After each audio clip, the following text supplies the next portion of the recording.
ਅੱਜ ਵਾਂग ਹੀ ਆਪਣੇ ਮੁੱਢਲੇ ਜੀਵਨ ਦੌਰਾਨ ਵੀ ਮਨੁੱਖ ਵਿੱਚ ਜ਼ਹਿਰ ਨਹੀਂ ਸੀ। ਨਾ ਹੀ ਇਸ ਦੇ ਤਿੱਖੇ ਦੰਦ ਸਨ ਅਤੇ ਨਾ ਹੀ ਲੰਮੀਆਂ ਨੌਂਦਰਾਂ ਸਨ, ਜਿਨ੍ਹਾਂ ਨਾਲ ਇਹ ਹਮਲਾਵਰ ਜਾਂ ਖੂੰਖਾਰ ਜੰਗਲੀ ਜਾਨਵਰਾਂ ਤੋਂ ਆਪਣੇ ਜੀਵਨ ਦਾ ਬਚਾਅ ਕਰ ਸਕਦਾ। ਕੁਦਰਤੀ ਅਤੇ ਜੰਗਲੀ ਜੀਵਨ ਦੀਆਂ ਜਾਨਲੇਵਾ ਆਫਤਾਂ ਤੋਂ ਬਚਣ ਲਈ, ਭੁੱਖ ਪਿਆਸ ਅਤੇ ਰੋਜ਼ਾਨਾ ਜੀਵਨ ਦੀਆਂ ਹੋਰ ਲੋੜਾਂ ਪੂਰੀਆਂ ਕਰਨ ਲਈ ਜੇਕਰ ਆਦਿ ਮਨੁੱਖ ਆਪਣੇ ਮਨੁੱਖੀ ਸਮੂਹ ਵਿੱਚ ਰਹਿਣ ਦਾ ਆਦੀ ਨਾ ਹੋਇਆ ਹੁੰਦਾ ਤਾਂ ਇਹ ਅੱਜ ਨਾ ਹੁੰਦਾ ਧਰਤੀ ਉੱਤੇ। ਪਰ ਜੇ ਕਿਧਰੇ ਹੁੰਦਾ ਤਾਂ ਕੋਈ ਜਾਨਵਰ ਹੁੰਦਾ, ਧਰਤੀ ਦੇ ਕਰੋੜਾਂ ਜੀਵਾਂ ਵਿੱਚੋਂ ਇੱਕ ਹੁੰਦਾ। ਅੱਜ ਵਾਂਗ ਇਸ ਦੀ ਧਰਤੀ ਦੇ ਸਮੂਹ ਪਸ਼ੂ ਜਗਤ ਨਾਲੋਂ ਵੱਖਰੀ ਪਛਾਣ ਨਾ ਹੁੰਦੀ, ਮੈਂ ਇਹ ਵਿਆਖਿਆ ਨਾ ਕਰ ਰਿਹਾ ਹੁੰਦਾ ਅਤੇ ਤੁਸੀਂ ਮੈਨੂੰ ਦੇਖ ਸੁਣ ਨਾ ਰਹੇ ਹੁੰਦੇ।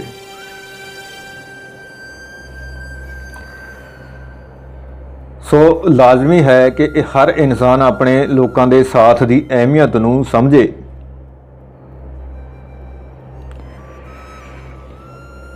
ਹਰ ਇਨਸਾਨ ਜਾਣ ਲਵੇ ਕਿ ਮਨੁੱਖ ਇੱਕ ਸਮਾਜਿਕ ਪ੍ਰਾਣੀ ਹੈ, ਜਿਸ ਦੀ ਆਪਣੇ ਸਮਾਜ ਤੋਂ ਵੱਖ ਹੋ ਕੇ ਕੋਈ ਹੋਂਦ ਨਹੀਂ ਹੋ ਸਕਦੀ। ਹਰ ਇਨਸਾਨ ਹਰ ਦੂਜੇ ਇਨਸਾਨ ਦਾ ਸਾਥੀ ਅਖਵਾਉਣਾ ਪਸੰਦ ਕਰੇ। ਤੁਸੀਂ ਲੋਕਾਂ ਦੇ ਸਾਥੀ ਹੋ ਸਕਦੇ ਹੋ। ਤੁਸੀਂ ਬਿਹਤਰ ਤੋਂ ਬਿਹਤਰ ਸਮਾਜ ਸਿਰਜਣ ਲਈ ਲੋਕਾਂ ਦੇ ਅਧਿਆਪਕ ਅਤੇ ਆਗੂ ਹੋ ਸਕਦੇ ਹੋ। ਪਰ ਇਹ ਨੁਕਤਾ ਆਪਣੇ ਦਿਮਾਗ ਵਿੱਚ ਸੁਰੱਖਿਅਤ ਕਰ ਲਵੋ। ਇਸ ਨੂੰ ਚੰਗੀ ਤਰ੍ਹਾਂ ਸਮਝ ਲਵੋ ਕਿ ਦਾਸ ਅਖਵਾਉਣਾ ਇੱਕ ਭ੍ਰਿਸ਼ਟ ਰੁਝਾਨ ਹੈ। ਇਸ ਦਾਸ ਸ਼ਬਦ ਵਿੱਚੋਂ ਮਨੁੱਖੀ ਇਤਿਹਾਸ ਦੇ ਕਿਸੇ ਅਣਮਨੁੱਖੀ ਹਾਦਸੇ ਦੀ ਬਦਬੂ ਮਾਰਦੀ ਹੈ। ਕੀ ਤੁਹਾਡੇ ਨੱਕ ਕੋਲ ਕਿਸੇ ਅਣਮਨੁੱਖੀ ਹਾਦਸੇ ਨੂੰ ਸੁੰਘਣ ਦੀ ਯੋਗਤਾ ਹੈ? ਜੇਕਰ ਨਹੀਂ ਤਾਂ ਇਸ ਦੀ ਗੰਭੀਰਤਾ ਨਾਲ ਇਲਾਜ ਕਰਵਾਓ। ਸ਼ਬਦ ਫਿਰ ਦੁਹਰਾ ਲਈਏ ਕਿ ਜੇਕਰ ਤੁਹਾਡੇ ਨੱਕ ਕੋਲ ਕਿਸੇ ਅਣਮਨੁੱਖੀ ਹਾਦਸੇ ਨੂੰ ਸੁੰਘਣ ਦੀ ਯੋਗਤਾ ਨਹੀਂ ਹੈ ਤਾਂ ਆਪਣੇ ਨੱਕ ਦਾ ਇਲਾਜ ਕਰਵਾਓ। ਇਹ ਇੱਕ ਬਹੁਤ ਹੀ ਗੰਭੀਰ ਮਸਲਾ ਹੈ।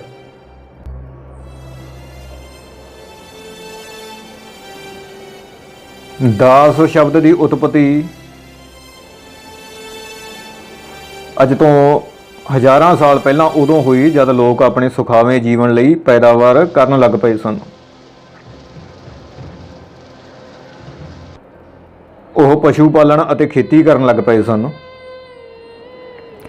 ਇਸ ਸਮੇਂ ਕੁਝ ਆਲਸੀ ਲੋਕ ਪੈਦਾ ਹੋਏ ਜਿਹੜੇ ਕੋਈ ਕਿਰਤ ਨਹੀਂ ਸਨ ਕਰਦੇ, ਪਰ ਫਿਰ ਵੀ ਉਹ ਨਾ ਸਿਰਫ ਆਪਣੇ ਰੋਜ਼ਾਨਾ ਜੀਵਨ ਦੀਆਂ ਲੋੜਾਂ ਪੂਰੀਆਂ ਕਰਨਾ ਚਾਹੁੰਦੇ ਸਨ, ਸਗੋਂ ਰੋਜ਼ਾਨਾ ਜੀਵਨ ਵਿੱਚ ਮਨੁੱਖੀ ਵਰਤੋਂ ਵਿੱਚ ਆਉਣ ਵਾਲੇ ਸਭ ਪਦਾਰਥਾਂ ਦਾ ਅਮੁੱਕ ਭੰਡਾਰ ਵੀ ਆਪਣੀ ਨਿੱਜੀ ਮਾਲਕੀ ਹੇਠ ਇਕੱਠਾ ਕਰਨਾ ਚਾਹੁੰਦੇ ਸਨ। ਤਦ ਉਹਨਾਂ ਨੇ ਕਿਰਤੀ ਲੋਕਾਂ ਉੱਤੇ ਹਮਲੇ ਕਰਨੇ ਸ਼ੁਰੂ ਕੀਤੇ ਅਤੇ ਨਾ ਸਿਰਫ ਮਿਹਨਤਕਸ਼ ਲੋਕਾਂ ਦੀ ਕਮਾਈ ਲੁੱਟਣ ਲੱਗੇ, ਸਗੋਂ ਉਹਨਾਂ ਨੂੰ ਆਪਣੇ ਦਾਸ ਜਾਂ ਗੁਲਾਮ ਵੀ ਬਣਾਉਣ ਲੱਗ ਪਏ ਤਾਂ ਜੋ ਉਹ ਭਵਿੱਖ ਵਿੱਚ ਵੀ ਉਹਨਾਂ ਲੁਟੇਰਿਆਂ ਲਈ ਪੈਦਾਵਾਰ ਕਰਦੇ ਰਹਿਣ, ਕਮਾਈ ਕਰਦੇ ਰਹਿਣ।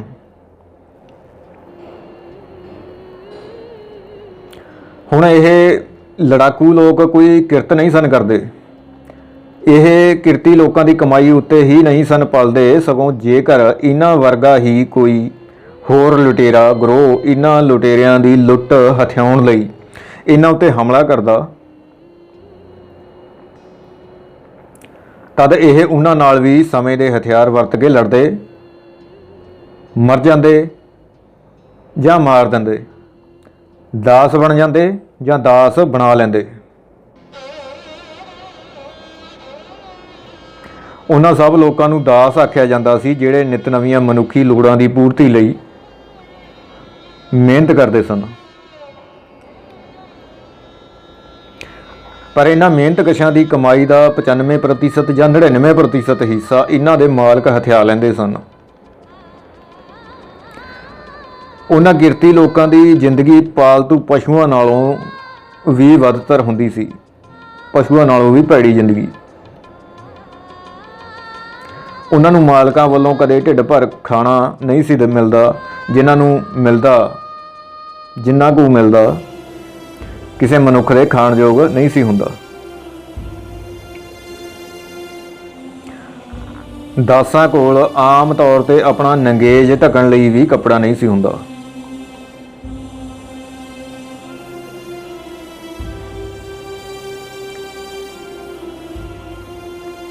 ਦਾਸ ਜਵਾਨ, ਬੱਚੇ, ਬੁੱਢੇ ਅਤੇ ਔਰਤਾਂ ਸਭ ਤਰ੍ਹਾਂ ਦੇ ਹੁੰਦੇ ਸਨ। ਸੰਗਲਾਂ ਨਾਲ ਬੰਨ੍ਹ ਕੇ ਉਹਨਾਂ ਨੂੰ ਬਾਜ਼ਾਰ ਵਿੱਚ ਖੜਾਇਆ ਜਾਂਦਾ ਸੀ ਅਤੇ ਉਹਨਾਂ ਨੂੰ ਵੇਚਣ ਲਈ ਉਹਨਾਂ ਦੀ ਬੋਲੀ ਲਾਈ ਜਾਂਦੀ ਸੀ।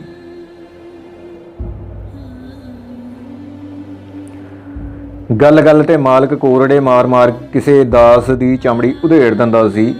ਉਸ ਦੀ ਚਮੜੀ ਵਿੱਚੋਂ ਲਹੂ ਡੁੱਲਣ ਲੱਗਦਾ ਅਤੇ ਦਾਸ ਬੇਹੋਸ਼ ਹੋ ਜਾਂਦਾ।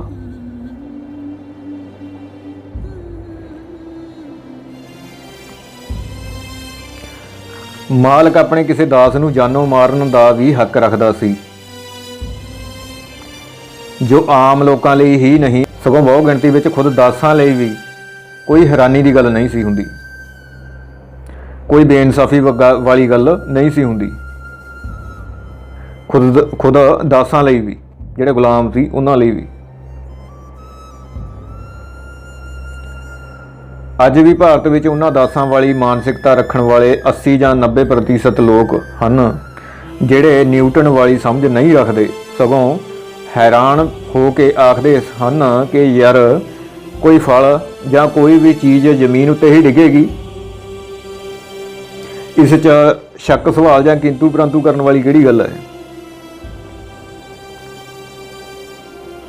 ਠੀਕ ਇਸ ਤਰ੍ਹਾਂ ਹੀ ਉਸ ਪ੍ਰਾਚੀਨ ਗੁਲਾਮਦਾਰੀ ਦੌਰ ਵਿੱਚ ਵੀ ਬਹੁ ਗਿਣਤੀ ਦਾਸ ਇਹ ਹੀ ਸੋਚਦੇ ਸਨ ਕਿ ਯਾਰ ਸਾਨੂੰ ਮਾਰਨ ਵਾਲਾ ਸਾਡਾ ਮਾਲਕ ਹੈ ਅਤੇ ਅਸੀਂ ਉਸ ਦੇ ਗੁਲਾਮ।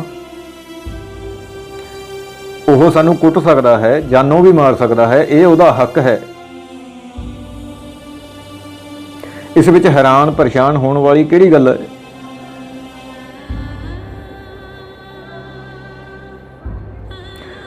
ਅੱਜ ਵੀ ਧਾਰਮਿਕ ਕਥਾਵਾਚਕ, ਕਵੀਸ਼ਰ, ਰਾਜਨੀਤਿਕ ਲੀਡਰ ਅਤੇ ਗਾਇਕ ਵੀ ਸੈਂਕੜੇ, ਹਜ਼ਾਰਾਂ ਜਾਂ ਲੱਖਾਂ ਲੋਕਾਂ ਦੀ ਭੀੜ ਵਿੱਚ ਆਪਣੇ ਆਪ ਨੂੰ ਦਾਸ ਕਹਿਣ ਕਹਾਉਣ ਵਿੱਚ ਬੜਾ ਮਾਣ ਮਹਿਸੂਸ ਕਰਦੇ ਨੇ, ਕਿਉਂਕਿ ਆਪਣੇ ਸਮਾਜ ਵਿੱਚ ਇਹ ਸਮਝ ਘਰ ਕਰ ਚੁੱਕੀ ਹੈ ਕਿ ਆਪਣੇ ਆਪ ਨੂੰ ਤੁੱਛ, ਨਿਮਾਣਾ ਜਾਂ ਨੀਵਾਂ ਸਮਝਣ ਵਾਲਾ ਬੰਦਾ ਹੀ ਮਹਾਨ ਹੁੰਦਾ ਹੈ। ਬਸ ਉਸ ਨੂੰ ਹੀ ਦੁਨੀਆ ਉੱਤੇ ਦੁਨੀਆ ਦਾ ਮਾਣ ਮਿਲਦਾ ਹੈ, ਵਡਿਆਈ ਮਿਲਦੀ ਹੈ। ਰੱਬ ਉਹਨੂੰ ਉੱਚਾ ਚੁੱਕ ਲੈਂਦਾ ਹੈ। ਜਿਸ ਤਰ੍ਹਾਂ ਆਖਿਆ ਜਾਂਦਾ ਬਈ ਫਲ ਨੀਵਿਆਂ ਰੁੱਖਾਂ ਨੂੰ ਲੱਗਦੇ ਵਗੈਰਾ ਵਗੈਰਾ। ਆਪਣੇ ਆਪ ਨੂੰ ਦਾਸ ਸਮਝਣ ਜਾਂ ਸਮਝਾਉਣ ਲਈ ਜਿਸ ਨਿਮਰਤਾ ਦੀ ਬੰਦੇ ਨੂੰ ਲੋੜ ਪੈਂਦੀ ਹੈ, ਉਸ ਨਿਮਰਤਾ ਦੀ ਲੋੜ ਕਿਸੇ ਵੀ ਬੰਦੇ ਨੂੰ ਸਿਰਫ ਉਦੋਂ ਹੀ ਹੁੰਦੀ ਹੈ ਜਦ ਕੋਈ ਉਸ ਨੂੰ ਕਿਸੇ ਗਲਤੀ ਦਾ ਅਹਿਸਾਸ ਕਰਵਾ ਰਿਹਾ ਹੋਵੇ। ਲਾਜ਼ਮੀ ਹੈ ਕਿ ਹਰ ਬੰਦਾ ਆਪਣੀ ਕਿਸੇ ਗਲਤੀ ਨੂੰ ਨਿਮਰਤਾ ਸਹਿਤ ਮੰਨ ਲਵੇ ਅਤੇ ਭਵਿੱਖ ਲਈ ਆਪਣੀ ਉਸ ਗਲਤੀ ਤੋਂ ਸਬਕ ਲਵੇ। ਪਰ ਜੇਕਰ ਕਿਸੇ ਬੰਦੇ ਨੇ ਕੋਈ ਗਲਤੀ ਨਾ ਕੀਤੀ ਹੋਵੇ ਤਦ ਆਪਣੇ ਸਹੀ ਹੋਣ ਦੇ ਤੱਥ ਉਸ ਬੰਦੇ ਅੱਗੇ ਨਿਮਰਤਾ ਨਾਲ ਪੇਸ਼ ਕਰੇ, ਜਿਹੜਾ ਉਸ ਨੂੰ ਗਲਤ ਹੋਣ ਦਾ ਅਹਿਸਾਸ ਕਰਾਉਣਾ ਚਾਹੁੰਦਾ ਹੈ, ਨਾ ਕਿ ਚਾਕੂ, ਛੁਰੀਆਂ ਜਾਂ ਅੱਖਾਂ ਕੱਢ ਕੇ ਉਹਦੇ ਮਗਰ ਪੈ ਜੇ ਵੀ ਤੇਰੀ ਐਸੀ ਤੈਸੀ, ਤੂੰ ਮੈਨੂੰ ਗਲਤ ਕਹਿਣਾ।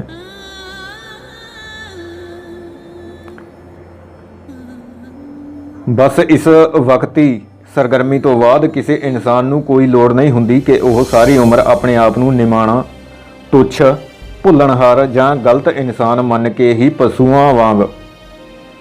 ਪਾਲਤੂ ਪਸ਼ੂਆਂ ਵਾਂਗ ਅਧੀਨਗੀ ਦੀ ਜ਼ਿੰਦਗੀ ਜੀਣ ਲਈ ਵਚਨਬੱਧ ਹੋਵੇ।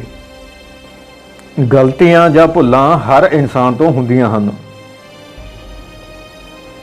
ਅਤੇ ਇਹ ਕੋਈ ਸ਼ਰਮਨਾਕ ਵਰਤਾਰਾ ਨਹੀਂ ਹੁੰਦਾ।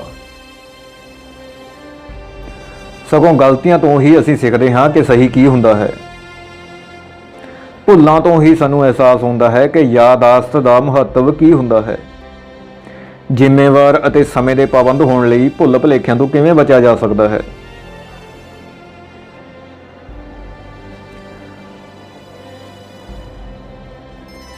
ਗਲਤੀਆਂ ਕਰਨ ਤੋਂ ਤੁਸੀਂ ਤਦ ਹੀ ਬਚ ਸਕਦੇ ਹੋ ਜੇਕਰ ਤੁਸੀਂ ਮਨੁੱਖਾਂ ਵਾਲੀ ਕੋਈ ਹਰਕਤ ਹੀ ਨਾ ਕਰੋਗੇ, ਬਸ ਪੱਥਰ ਹੋ ਜਾਓਗੇ।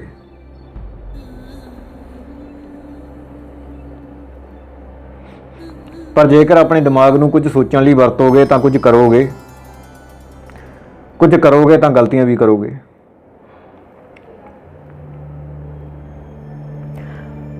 ਗਲਤੀਆਂ ਜੋ ਤੁਹਾਡੀ ਸੋਚ ਅਤੇ ਤੁਹਾਡੇ ਅਮਲ ਨੂੰ ਦਰੁਸਤ ਕਰਨ ਲਈ ਲਾਜ਼ਮੀ ਹੁੰਦੀਆਂ ਹਨ।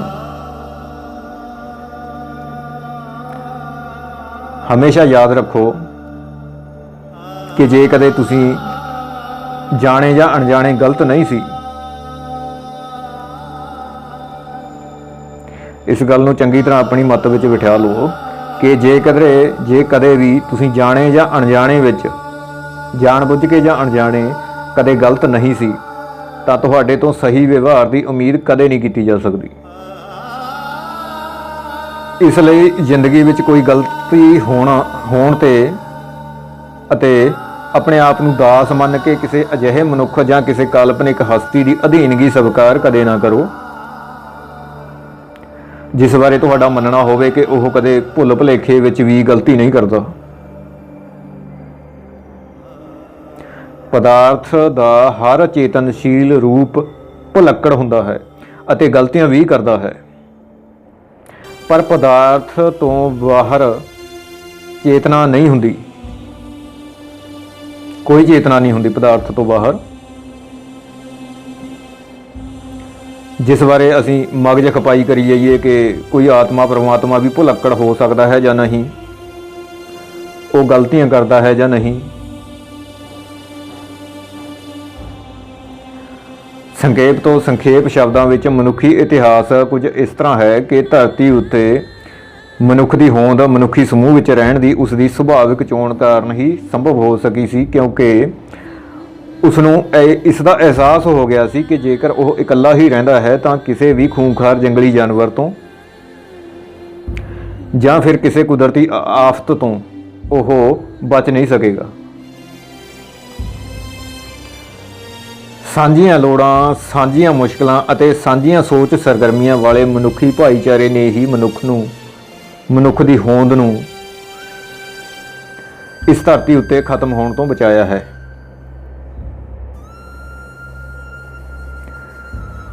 ਇਸ ਦੌਰ ਵਿੱਚ ਮਨੁੱਖ ਜਿਹੜਾ ਇਕੱਠੇ ਹੋ ਕੇ ਰਹਿੰਦਾ ਸੀ ਉਹਨੂੰ ਮਨੁੱਖੀ ਸਮੂਹ ਨੂੰ ਈਜੜ ਕਿਹਾ ਜਾਂਦਾ ਸੀ,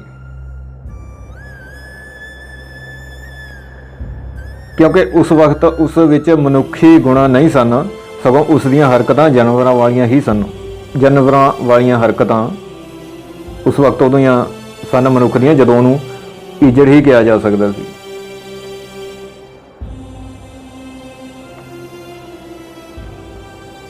ਪਰ ਬਾਅਦ ਵਿੱਚ ਜਦੋਂ ਮਨੁੱਖ ਪੈਦਾਵਾਰ ਲਈ ਕਿਰਤ ਕਰਨ ਲੱਗ ਪਿਆ ਤਦ ਮਨੁੱਖੀ ਸਮੂਹ ਨੂੰ ਈਜੜ ਦੀ ਥਾਂ ਮਨੁੱਖੀ ਸਮਾਜ ਕਹਿਣਾ ਵਿਦਵਾਨਾਂ ਨੂੰ ਜ਼ਿਆਦਾ ਢੁਕਵਾਂ ਸ਼ਬਦ ਲੱਗਿਆ।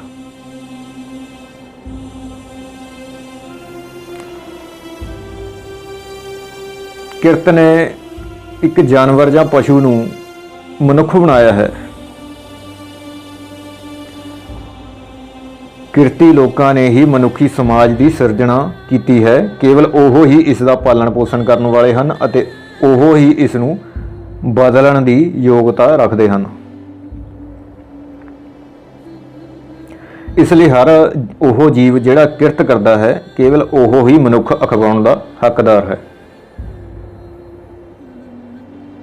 ਕੇਵਲ ਕਿਰਤ ਕਰਨਾ ਹੀ ਮਨੁੱਖ ਦੀ ਪਛਾਣ ਹੈ। ਕੋਈ ਮਨੁੱਖ ਆਪਣੀ ਫਸਲ ਦਾ ਮਾਲਕ ਹੋ ਸਕਦਾ ਹੈ ਕਿਉਂਕਿ ਉਸਨੇ ਫਸਲ ਪੈਦਾ ਕਰਨ ਲਈ ਕਿਰਤ ਕੀਤੀ ਹੁੰਦੀ ਹੈ, ਮਿਹਨਤ ਕੀਤੀ ਹੁੰਦੀ ਹੈ। ਪਰ ਕੋਈ ਦੂਜਾ ਮਨੁੱਖ ਉਸ ਦੀ ਫਸਲ ਦਾ, ਨਾ ਫਸਲ ਪੈਦਾ ਕਰਨ ਵਾਲੇ ਉਸ ਮਨੁੱਖ ਦਾ ਅਤੇ ਨਾ ਹੀ ਉਸ ਜ਼ਮੀਨ ਦਾ ਮਾਲਕ ਹੋ ਸਕਦਾ ਹੈ ਜਿੱਥੇ ਫਸਲ ਉਗਾਈ ਗਈ ਹੁੰਦੀ ਹੈ, ਕਿਉਂਕਿ ਉਸਨੇ ਫਸਲ ਪੈਦਾ ਕਰਨ ਲਈ ਕਿਰਤ ਕਰਨ ਵਾਲਾ ਉਹ ਮਨੁੱਖ ਉਸ ਦੀ ਪੈਦਾ ਕੀਤੀ ਫਸਲ ਅਤੇ ਕੁਦਰਤੀ ਜ਼ਮੀਨ ਨੂੰ ਪੈਦਾ ਕਰਨ ਲਈ ਆਪ ਕੋਈ ਕਿਰਤ ਨਹੀਂ ਕੀਤੀ ਹੁੰਦੀ।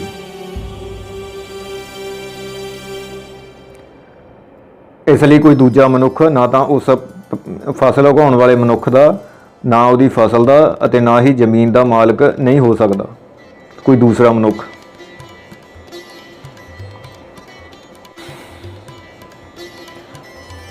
ਯਾਦ ਰਹੇ ਕਿ ਕੁਦਰਤ ਤੋਂ ਮਿਲਣ ਵਾਲੇ ਪਾਣੀ, ਜ਼ਮੀਨ, ਰੁੱਖ, ਹਵਾ, ਧੁੱਪ, ਪਸ਼ੂ ਪੰਛੀ ਜਾਂ ਮਨੁੱਖ ਆਦਿ ਨੂੰ ਪੈਦਾ ਕਰਨ ਲਈ ਕਿਸੇ ਮਨੁੱਖ ਦੀ ਕਿਰਤ ਸ਼ਕਤੀ ਖਰਚ ਨਹੀਂ ਹੋਈ ਹੁੰਦੀ। ਸੋ ਕੋਈ ਮਨੁੱਖ ਇਸ ਸਭ ਵਿੱਚੋਂ ਕਿਸੇ ਇੱਕ ਉੱਪਰ ਵੀ ਆਪਣੀ ਨਿੱਜੀ ਮਾਲਕੀ ਦਾ ਠੱਪਾ ਲਾਉਣ ਦਾ ਹੱਕ ਨਹੀਂ ਰੱਖਦਾ। ਭਲਾ ਕੋਈ ਫਸਲ ਪੈਦਾ ਕਰਨ ਵਾਲੇ ਉਸ ਮਨੁੱਖ ਦਾ ਮਾਲਕ ਕਿਵੇਂ ਹੋ ਸਕਦਾ ਹੈ?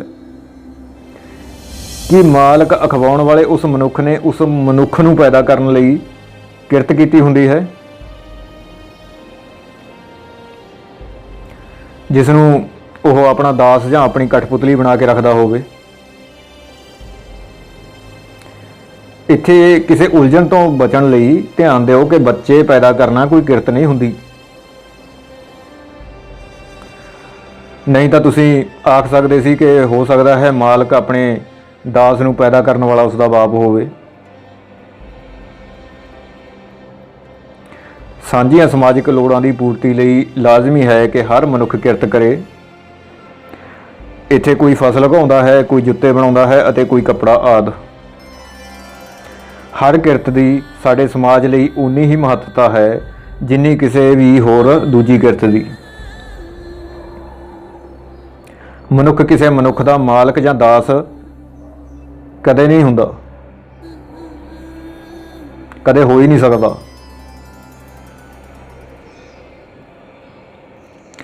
ਇਹਨਾਂ ਸਾਂਝੇ ਸਮਾਜ ਦੇ ਸਿਰਜਣਹਾਰ ਕਿਰਤੀ ਲੋਕਾਂ ਵਿੱਚ ਨਾ ਕੋਈ ਮਾਲਕ ਅਤੇ ਨਾ ਹੀ ਕੋਈ ਦਾਸ ਜਾਂ ਨੌਕਰ ਹੁੰਦਾ ਹੈ। ਪਰ ਫਿਰ ਵੀ ਜੇਕਰ ਅਜਿਹਾ ਹੈ ਤਦ ਬਿਨਾਂ ਸ਼ੱਕ ਇਹ ਸਮਾਜ ਲਈ ਇੱਕ ਘਾਤਕ ਹਾਦਸਾ ਹੈ ਅਤੇ ਇਸ ਹਾਦਸੇ ਦੇ ਜ਼ਿੰਮੇਵਾਰ ਮੁੱਠੀ ਭਰ ਨਿੱਜਵਾਦੀ ਲੋਕ ਜਰਾ ਵੀ ਸਾਡੇ ਰਹਿਮ ਦੇ ਪਾਤਰ ਨਹੀਂ ਹੋ ਸਕਦੇ। ਦੇਰ ਸਵੇਰ ਉਹਨਾਂ ਨੂੰ ਆਪਣੀ ਹੋਂਦ ਗਵਾਉਣੀ ਹੀ ਪਵੇਗੀ। ਉਹਨਾਂ ਦਾ ਨਾਂ ਨਿਸ਼ਾਨ ਮਿਟਣਾ ਅਟੱਲ ਹੈ।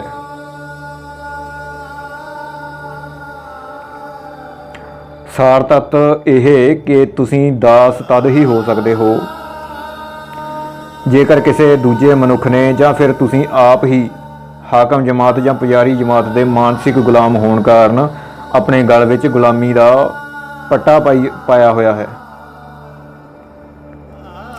ਤੁਹਾਨੂੰ ਮਨੁੱਖੀ ਅਧਿਕਾਰਾਂ ਤੋਂ ਵੀ ਵਾਂਝਾ ਰੱਖਿਆ ਗਿਆ ਹੋਵੇ ਅਤੇ ਤੁਸੀਂ ਪਾਲਤੂ ਪਸ਼ੂਆਂ ਵਾਲੀ ਜ਼ਿੰਦਗੀ ਜੀਣ ਲਈ ਮਜਬੂਰ ਹੋਵੋ, ਫਿਰ ਤੁਸੀਂ ਦਾਸ ਹੋ ਸਕਦੇ ਹੋ। ਤੁਹਾਡੀ ਸੋਚ ਸਰਗਰਮੀ, ਤੁਹਾਡੀ ਕਹਿਣੀ ਕਰਨੀ ਅਤੇ ਤੁਹਾਡੇ ਫੈਸਲੇ ਤੁਹਾਡੇ ਨਾ ਹੋਣ, ਫਿਰ ਤੁਸੀਂ ਦਾਸ ਹੋ ਸਕਦੇ ਹੋ। ਤੁਸੀਂ ਆਪਣੇ ਭਲੇ ਦੇ ਵਿਰੋਧ ਵਿੱਚ ਅਤੇ ਆਪਣੇ ਬੁਰੇ ਦੇ ਪੱਖ ਵਿੱਚ ਖੜਨ ਵਾਲੇ ਹੋਵੋ। ਦਾਸ ਤੁਸੀਂ ਤਦ ਹੀ ਹੁੰਦੇ ਹੋ ਜਦ ਆਪਣੇ ਹੱਕ ਇਨਸਾਫ ਦੀ ਗੱਲ ਨਾਲ ਤੁਹਾਡਾ ਇੱਟ ਕੁੱਤੇ ਦਾ ਵੈਰ ਹੋਵੇ, ਜਦ ਕਿ ਆਪਣੀ ਲੁੱਟ ਬੇਇਨਸਾਫੀ ਦੇ ਤੁਸੀਂ ਨਿਧੜਕ ਪਹਿਰੇਦਾਰ ਹੋ। ਇੱਥੋਂ ਸਿੱਧ ਹੁੰਦਾ ਕਿ ਤੁਸੀਂ ਦਾਸ ਹੋ।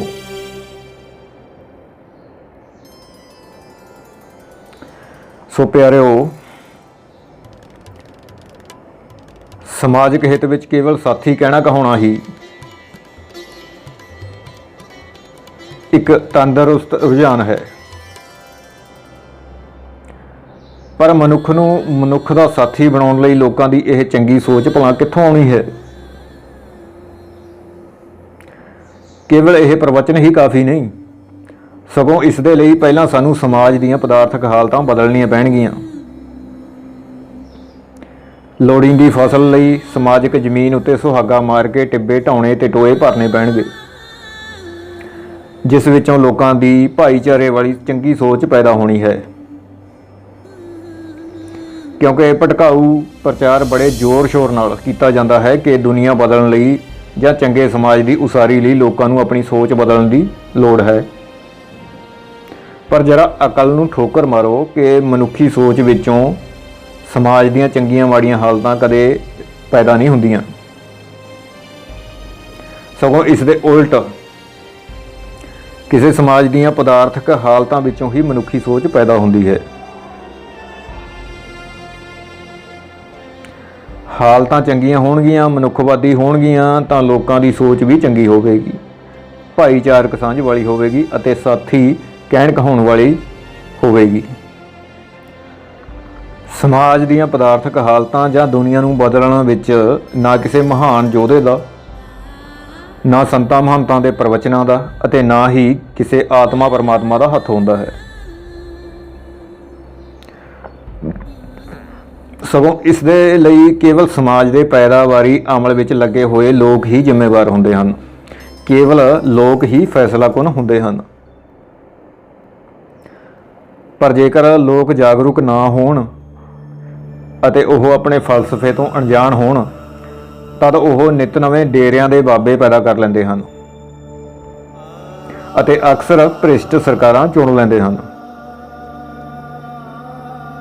ਜੇਕਰ ਲੋਕ ਜਾਗਰੂਕ ਨਾ ਹੋਣ ਤਾਂ ਸਮਾਜ ਵਿੱਚ ਜੱਟਵਾਦੀ, ਨਸ਼ੇੜੀ, ਕੁੜੀਆਂ ਪਿੱਛੇ ਰੋਣ ਅਤੇ ਲੜਨ ਮਰਨ ਵਾਲੀ ਜਵਾਨੀ ਦੀ ਬਿਮਾਰ ਨਸਲ ਪੈਦਾ ਕਰਨ ਵਾਲੇ ਅਨਪੜ੍ਹ ਗੀਤਕਾਰਾਂ ਅਤੇ ਬੇਸੁਰੇ ਗਾਇਕਾਂ ਨੂੰ ਹੀ ਆਪਣੇ ਬੱਚਿਆਂ ਦੇ ਵੀ ਰੋਲ ਮਾਡਲ ਬਣਾ ਛੱਡਦੇ ਨੇ। ਉਹ ਜਿਹੜੇ ਲੋਕ ਜਾਗਰੂਕ ਨਾ ਹੋਣ, ਬੁੱਧੀ ਨਾ ਵਰਤਦੇ ਹੋਣ।